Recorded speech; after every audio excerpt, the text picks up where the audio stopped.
Olá, sejam bem-vindos a mais uma aula. Neste tópico serão abordados aspectos da descoberta do hidrogênio, desde a primeira percepção pelo químico Paracelso no século XVI, bem como os principais cientistas envolvidos nessa trajetória, até ser batizado de hidrogênio pelo químico Henri Cavendish.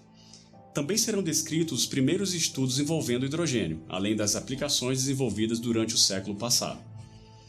A descoberta e caracterização do hidrogênio passou por inúmeros cientistas e diversas experiências, até ser finalmente batizado pelo químico Lavoisier em 1783.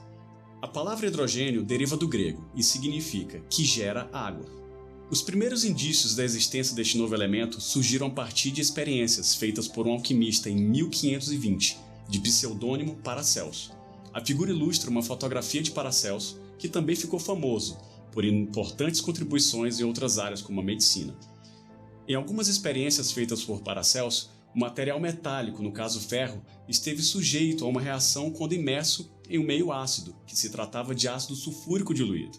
Na ocasião, Paracelso identificou a formação de um gás como subproduto da reação e que surgia bem próximo ao metal.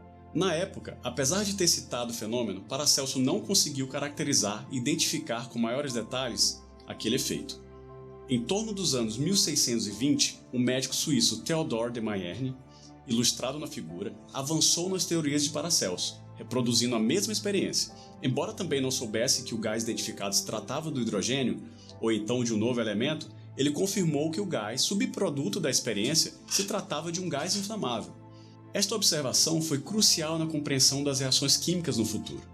Inicialmente, pensou-se que poderia ser um dos gases inflamáveis típicos, parecido com algum hidrocarboneto, ou ainda semelhante ao monóxido de carbono, porém, tinha características muito peculiares, o que dificultava a associação.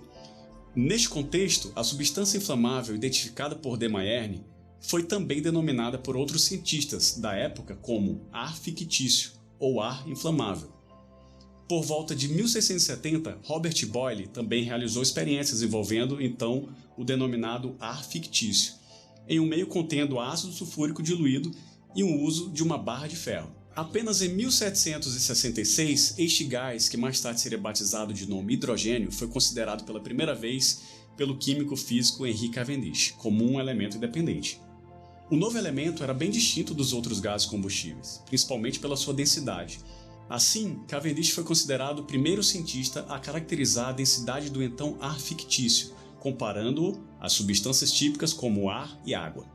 Na publicação feita por Cavendish, à época, demonstrou-se a produção de um gás pela reação de zinco metálico com ácido clorídrico, e que era 7 a 11 vezes mais leve que o ar. Cavendish ainda destacou que a quantidade produzida deste gás era diferente, de acordo com o metal envolvido na experiência.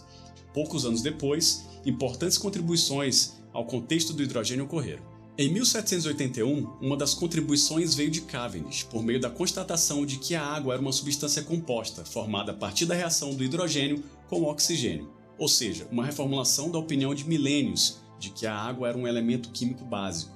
Lavoisier, baseado na constatação de Cavendish de que surgia, a partir do gás, gotículas de água, sugeriu pela primeira vez a palavra hidrogênio, do latim hidrogênio, estabelecendo este nome em 1783. Na sequência histórica, tais estudos e descobertas em laboratório avançaram em aplicações bem mais práticas, sendo fundamentais para o avanço no conhecimento e o uso atual do hidrogênio, conforme veremos na sequência. Nessa aula, você conheceu um pouco mais sobre a descoberta e os primeiros estudos com hidrogênio. Espero que você tenha gostado. Até a próxima aula.